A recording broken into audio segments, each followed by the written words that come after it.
With the Targaryen blood running through his veins, the support of the North, and the admiration of all of Westeros, why didn't Jon Snow become king on the Iron Throne? Unexpected destiny. Between political alliances, personal sacrifices, and difficult choices, the truth goes far beyond what it seems. Could he be destined for something more important than ruling the future of the Seven Kingdoms?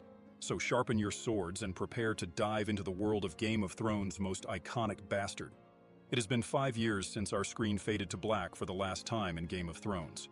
We all sat there watching as the HBO logo flashed across our screens, and Ramin Djawadi's masterpiece, A Song of Ice and Fire, reached its grand moment. We were all on the edge of our seats. There was so much anticipation, so much excitement.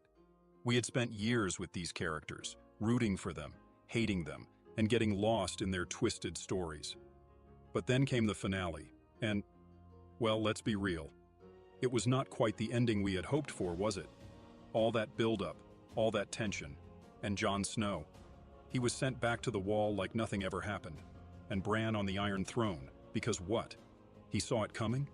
The guy literally spent the entire series being cryptic, rolling his eyes back, and now suddenly he is fit to rule? Yeah, that didn't sit well with a lot of us. Honestly, this has been bugging me for years. I couldn't help but keep asking myself, what if Jon Snow had remained on the Iron Throne? Well, I have been thinking about it, and I have a few theories. So, let's see if any of them could have given us the epic ending we all deserve. First, for this to work, we have to make a theory of how this could have happened. How could Jon have agreed to take the throne and rule Westeros in the end? Let's rewind to the battle against the Night King. It was one of the most memorable parts of the season. Jon and Daenerys were on the front lines, fighting the White Walkers for survival. Now, somewhere in the chaos of the battle, Tyrion would have overheard Jon and Daenerys discussing Jon's true parentage. This would have been the moment Tyrion would have learned that Jon is not just a Stark, but Aegon Targaryen, the rightful heir to the Iron Throne, the son of Rhaegar Targaryen and Lyanna Stark, born of ice and fire. Now, Tyrion being Tyrion, he would not have revealed this secret right away. He would have sat on this information, keeping it close to his chest. The Battle of Winterfell happened. Daenerys grows more volatile. We all know what came next. King's Landing was literally roasted by the dragons, and Jon was forced to make the most difficult choice of his life, killing Daenerys to prevent further destruction. Now, when the council gathered to decide the fate of Westeros, everyone's eyes were on Bran. It seemed like an inevitable moment, right? Bran, the three-eyed raven, with his mystical abilities and deep knowledge of the past, present, and future, was the perfect candidate. But then, according to my theory, Tyrion would have stepped forward. And then he would have announced, the rightful heir to the Iron Throne is not Bran Stark, it is Jon Snow. Or rather, Aegon Targaryen, son of Rhaegar and Lyanna, the true king. The Northerners would have been stunned. Dany's remaining forces would have been furious, no doubt. They followed Daenerys for years, only to learn she was not the last Targaryen after all. But with Daenerys gone, there would not have been much they could do. They would not have been able to challenge Jon's claim without starting another war, and Westeros was tired of war. If you're enjoying it so far, leave a like. This helps the channel to grow a lot. And if you're not yet subscribed, enjoy and subscribe so you don't miss the next content to come. Activate the bell to stay up to date of the news. Now, let's go back to Westeros. But then comes the problem that was also in the season. Jon never wanted the throne, and we all know it. But we also know that Jon is nothing if not duty-bound. So despite his reluctance, he would have realized that he was the only one who could bring peace to Westeros. So, he would have stepped up and accepted his fate as king. This is at least what I think should have happened. I was expecting this ending, and it was so painful for me to see him go back to the Night's Watch when he was the true heir of the throne. But if and only if Jon had remained on the Iron Throne, how would things have played out? There are plenty of theories about what could have happened, and it is interesting to imagine the different ways this could have changed the course of Westeros. First of all, there would have formed a new council. Sansa Stark would have been the Queen of the North, no questions asked. She was too sharp to play second fiddle and would demand northern independence. Jon would let her have it. Tyrion Lannister would definitely have become Jon's hand. The man's got the brains, and he already had experience cleaning up messes left by previous rulers. Davos Seaworth would be Jon's master of ships, steering Westeros through choppy waters, while Bran would have been Jon's master of whisperers. Who better than the three-eyed raven to know all the secrets?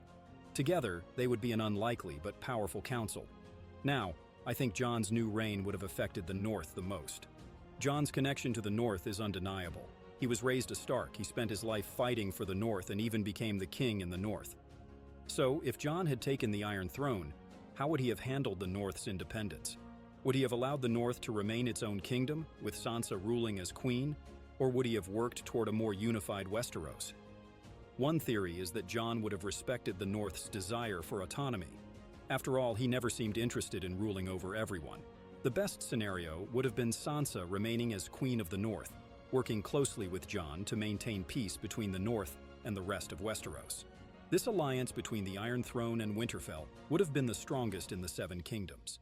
But on the other hand, was Sansa's rule truly as stable as it seemed? Some might argue that Sansa's ambition and growing sense of independence could have led to a rift between her and Jon. While their bond is strong, Sansa's experience in King's Landing taught her the harsh lessons of politics. It is possible that Sansa might have resisted Jon's decisions as ruler of the Seven Kingdoms and would have seen him as a potential threat to northern independence. We already saw them argue during Season 7.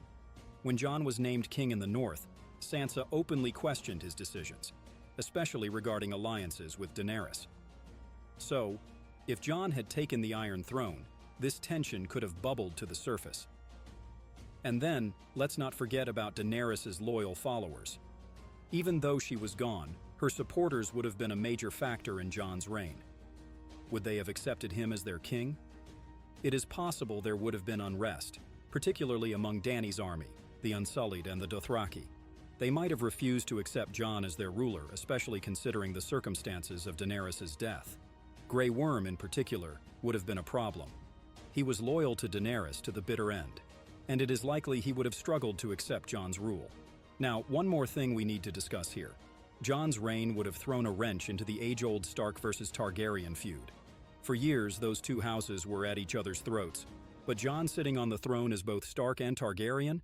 That's the ultimate ice and fire reconciliation right there. Of course, Jon never fully embraced his Targaryen side. Let's face it, he was more Ned's son than Mad King's grandson. But being Aegon Targaryen came with baggage. The North would have hated the Targaryen madness, but Jon distancing himself from that bloodline would have helped smooth things over. Still, his Targaryen name gave him a legitimate claim, and honestly, who could argue with that? And now the biggest question. Would Westeros have finally seen peace under Jon? Likely, yes. He was not a warmonger like many of his predecessors. He valued loyalty and justice and would have worked hard to repair the fractured realm. I also think that Jon would have paid special attention to the Night's Watch and the Wall.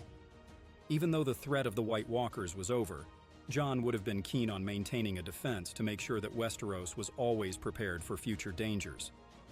So, that was my opinion. I wish the season had ended something like this, but it didn't. Still, we can make our own theories, right? What do you think? How did you want this epic TV series to end? Tell me in the comments below.